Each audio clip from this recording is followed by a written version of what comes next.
معزز دوستو السلام علیکم۔ آج سے ایک نئی سلسلہ وار کہانی کے ساتھ آپ کی خدمت میں حاضر ہیں۔ ہمیں امید ہے کہ آپ کو ہماری یہ کاوش بہت پسند آئے گی۔ مصنف کا یہ دعویٰ ہے کہ ایک دفعہ آپ اس کہانی کو شروع کرنے کے بعد درمیان میں روک نہیں سکتے، تو کہانی سننے کے بعد، ویڈیوز دیکھنے کے بعد کمنٹ سیکشن میں آپ نے ہمیں یہ بتانا ہے کہ آپ مصنف کے اس دعوے سے کہاں تک متفق ہیں۔ نیز ہماری آپ سے یہ گزارش ہے کہ اگر آپ کو ہماری ویڈیوز اچھے لگیں تو ہمارے چینل کو سبسکرائب کیجئے، ویڈیوز کو لائک اور شیئر کیجئے۔ تو چلیے بلا تاخیر چلتے ہیں آج کی کہانی کی طرف۔ بسم اللہ الرحمن الرحیم۔ آج کی کہانی کا عنوان ہے انتہائی عشق۔ الہی بخش کو پہلی نظر میں عشق ہوا تو یہ کوئی حیرت کی بات نہیں، اس کا تو خمیر ہی عشق کی مٹی سے اٹھا تھا۔ بچپن ہی سے وہ عشق اور محبت کی باتیں سنتا رہتا تھا۔ اس وقت سے جب وہ حروف ح اور میم کو پہچانتا بھی نہیں تھا، محبت اور عشق کی تلقین اس کے باپ کا وظیفہ تھا۔ وہ ہر وقت اس عشق اور محبت کی بات کرتا جو انسان ہونے کے ناطے اس پر اور اس کی آنے والی نسلوں پر قرض تھی، اور یہ تعلیم اسے اس کے بزرگوں نے اسی طرح دی تھی کہ وہ نسلاً عاشق تھے۔ الہی بخش کی سمجھ میں اپنے باپ کا فلسفہ عشق کبھی نہیں آیا۔ ابتدا میں وہ تو سمجھنے کے قابل ہی نہیں تھا۔ باپ بھی عشق کی وہ تلقین اسے گٹی سمجھ کر پلانا چاہتا تھا کہ گٹی کا اثر کبھی نہیں جاتا، بلکہ وہ بہت مضبوط اور دیر پا اثر ہوتا ہے۔ انسان اس سے کبھی کسی طرح لڑ ہی نہیں سکتا۔ مگر جب الہی بخش سمجھداری کی حدود میں داخل ہوا، تب بھی ابا کا فلسفہ عشق اس کے حلق سے کبھی نہیں اترا۔ الٹا اس کے اندر ایک مزاحمت پیدا ہو گئی، اس کے مزاج میں عشق سے بغاوت آ گئی۔ اس سلسلے میں اس کی پہلی یاد ایسی تھی کہ جو اس کے ذہن سے کبھی معاف نہیں ہوئی۔ وہ اس وقت 5.5 سال کا ہوگا۔ وہ گندم کے کھیت کے سامنے کچھ بچوں کے ساتھ کھیل رہا تھا۔ ان میں 3 بچے سعادات کے بھی تھے۔ کھیل کھیل میں ایوب شاہ اور نواز شاہ نے بے ایمانی شروع کر دی۔ اس نے اس پر احتجاج کیا تو دونوں نے مل کر اس کی پٹائی کی۔ ایک تھپڑ ایسا لگا کہ اس کی نکسیر پھوٹ گئی۔ تکلیف کا احساس تو نہیں ہوا، لیکن اس کی نظر دہار کی شکل میں گرتے ہوئے خون پر پڑی۔ اس نے آستین سے ناک صاف کرنے کی کوشش کی تو آستین بھی خون سے تر بتر ہو گئی۔ بس پھر کیا تھا، اس پر جنون طاری ہوگا۔ اس نے نظریں جھکا کر زمین پر ادھر ادھر دیکھا، پھر وہ زمین پر پڑے ہوئے ایک پتھر کی طرف لپکا۔ ادھر وہ دونوں بھی بہتا ہوا خون دیکھ کر دم بخود رہ گئے اور خوف زدہ نظروں سے خون کو دیکھے جا رہے تھے۔ انہوں نے اسے پتھر اٹھاتے دیکھا، لیکن در حقیقت وہ اس کے ارادے کو نہ سمجھ سکے اور یوں بت بنے کھڑے تھے کہ پتھر لگنے تک ان کی سہرزدگی ٹوٹنے والی نہیں تھی۔ مگر پتھر لگنے کی نوبت ہی نہیں آئی۔ الہی بخش کا پتھر والا ہاتھ بلند ہوا اور نیم کوسے قزح کی شکل میں پیچھے کی طرف گیا، اور آخری مرحلے میں آگے کی سمت لپک ہی رہا تھا کہ جیسے پتھر کا سا ہو گیا۔ اس کے پورے جسم کی قوت اس وقت تک استعمال ہو چکی تھی، چنانچہ شاید جھٹکا لگا اور اس کو پورا جسم ہل کر رہ گیا۔ سوائے پتھر والے ہاتھ کے وہ بڑی مضبوط گرفت میں تھا۔ اس کا جسم آگے کی طرف گیا اور پھر رد عمل کے طور پر پیچھے ہٹا۔ ذرا سنبھلنے کے بعد اس نے سر گھما کر دیکھا۔ اس کا پتھر والا ہاتھ ابا کی گرفت میں تھا۔ وہ ہاتھ چھڑانے کے لیے زور لگاتا رہا، لیکن ابا کی نگاہوں میں جتنی نرمی تھی، گرفت میں اس سے زیادہ سختی تھی۔ ابا چھوڑ دو مجھے، وہ چلایا، میں ان کا سر پھاڑ دوں گا۔ نہ بال کے پتھر پھینک دے، ابا نے بہت شیریں لہجے میں کہا۔ ابا، انہوں نے مجھے مارا ہے، یہ خون دیکھو، اس نے فریاد کی۔ مگر اب بھی اس نے ہاتھ میں تھا، پتھر اب بھی اس کے ہاتھ میں تھا۔ میں دیکھ رہا ہوں، تو پتھر کو چھوڑ، پھر میں بات کرتا ہوں، کچھ کرتا ہوں۔ الہی بخش کو آس تو بندی، لیکن وہ ہچکچا رہا تھا۔ پتھر اس نے اب بھی نہیں چھوڑا۔ تو میری بات نہیں مانے گا؟ باپ نے اس پر آنکھیں نکالی۔ اس پر ننھے الہی بخش نے پتھر ہاتھ سے چھوڑ دیا۔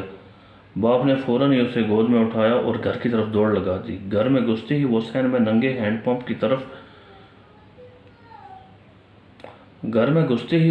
لگے ہینڈ پمپ کی طرف لپکا۔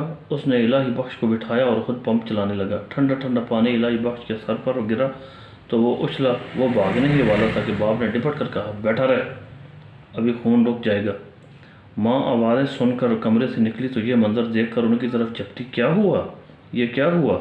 کچھ نہیں، کھیل میں چوٹ لگ گئی، نکسیر پھوٹی۔ تم چلو، میں پانی لے کر اس کی ناک میں ڈالو۔ ذرا دیر میں خون رک گیا، مگر اس وقت تک الہی بخش کے کپڑے بھیگ گئے تھے اور اسے سردی لگ رہی تھی۔ چل اندر چل۔ باپ نے اس کا ہاتھ تھاما اور کمرے کی طرف لپکا۔ تم اس کے کپڑے نکالو، اس نے بیوی کی طرف دیکھے بغیر کہا۔ الہی بخش کو کپڑے بدلوانے کے بعد ماں نے اسے دیکھا۔ اب تو یہ بتا، ہوا کیا تھا؟ اماں، وہ کھیل میں بے ایمانی کر رہے تھے، میں نے منع کیا تو دونوں نے مل کر مجھے مارا، الہی بخش نے منہ سوچتے ہوئے کہا۔ وہ دکھ اور شرمندگی سے شل ہو رہا تھا۔ دکھ الہی بخش کا نہیں، دکھ اس بات کا نہیں تھا کہ اسے چوٹ لگی، دکھ یہ تھا کہ وہ بدلہ نہیں لے سکا۔ اس کی آنکھوں میں پھر آنسو آ گئے۔ کون تھے وہ دونوں؟ تو مجھے بتا، میں ان کی خبر لوں گی۔ ماں بفر گئی۔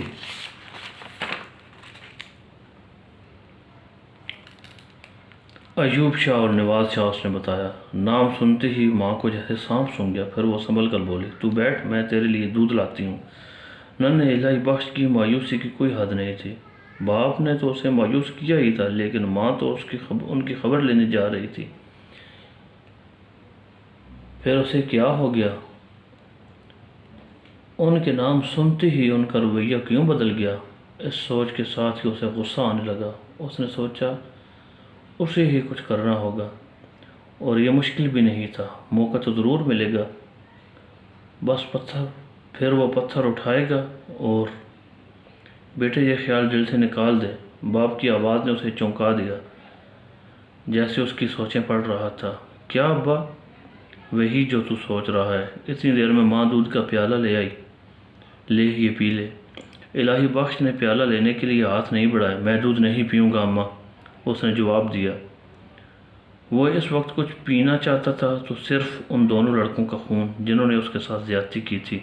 پی لے بیٹا، مانک، ماں کے لہجے میں اصرار تھا۔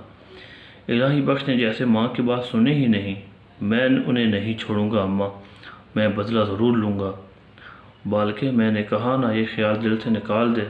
اس بار باپ کا لہجہ بہت سخت تھا۔ نہیں ابا، میں انہیں نہیں چھوڑوں گا۔ بس تم نے آج مجھے روک دیا، لیکن موقع ملتے ہی میں۔ باپ کا ہاتھ اٹھا، لیکن ماں نے اسے روک دیا اور اسے مستفسرانہ نگاہوں سے دیکھ رہی تھی۔ یہ پتھر اٹھا کر انہیں مارنے والا تھا، وہ تو میں پہنچ گیا، ورنہ غضب ہو جاتا۔ الہی بخش کی سمجھ میں نہیں آیا کہ کیا غضب ہو جاتا۔ انہوں نے اس کا خون نکالا تھا، وہ پتھر مارتا تو ان کا بھی خون بہتا، اس میں غضب کی کون سی بات تھی؟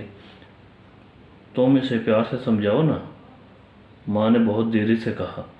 باپ کی سمجھ میں بات آ گئی۔ سختی سے نفرت پیدا ہوتی تھی، اور پھر وہ ہر پل تو اس کی چوکیداری نہیں کر سکتا تھا۔ پیار سے سمجھانے میں ہی بہتری تھی۔ اس نے الہی بخش کو بھینچ کر سینے سے لگایا، خوب پیار کیا، پھر اسے گود میں بٹھا لیا۔ دیکھو بیٹا، تم پہلے دودھ پی لو، پھر میں تمہیں سمجھاتا ہوں۔ بکھرے ہوئے شیر جیسا الہی بخش باپ کے برسوں سے بکھرا ہوا الہی بخش باپ کے بوسوں سے بھیگ کر ایک دم بکری بن گیا۔ دودھ پینے کو اس کا دل نہیں چاہ رہا تھا، لیکن باپ کے اصرار پر اس نے پی لیا۔ ماں خالی پیالہ واپس لے گئی تو باپ نے بات شروع کی۔ دیکھ بیٹے، یہ باجی لوگ ہیں نا، یہ ہمارے نبی پاک صلی اللہ علیہ وآلہ وسلم کی اولاد ہیں اور پیارے نبی پاک صلی اللہ علیہ وآلہ وسلم پر جان، مال اور اپنا سب کچھ قربان کر دینا ہم پر فرض ہے، اور ہماری زندگی کا مقصد ان سے محبت کرنا ہے۔ تو سمجھ رہا ہے نا؟ الہی بخش نے سر کو تفہیمی جنبش دی۔ یہ تو وہ اب تک سمجھ چکا تھا۔ باپ نے اسے یہ بات بہت عرصے سے سمجھاتا رہا تھا۔ تو باجی لوگوں کی اور ان کی مال کی عزت کرنا اور ان سے محبت کرنا اور یہ سب کچھ کرنا ہم پر فرض ہے، چاہے وہ ہمارے ساتھ زیادتی کریں۔ الہی بخش نے حیرت سے پوچھا۔ باپ: ہاں بیٹا، اس نے مستحکم لہجے میں کہا، یوں ہم ان کی عزت کریں تو کون سا کمال ہوگا؟ ہاں، زیادتی سہ کر بھی عزت کریں تو اللہ بھی خوش ہوگا اور اس کا رسول بھی خوش ہوگا اور اللہ ہمیں اس کا مناسب انعام بھی دے گا۔ ابا: باجی لوگوں کو پولیس بھی نہیں پکڑ سکتی؟ الہی بخش نے معصوم سے لہجے میں سوال کیا۔ تو ان چکروں میں نہ پڑ بیٹے، ہمیں تو صرف اپنی دیکھنی ہے، دنیا کی باتیں دنیا جانے۔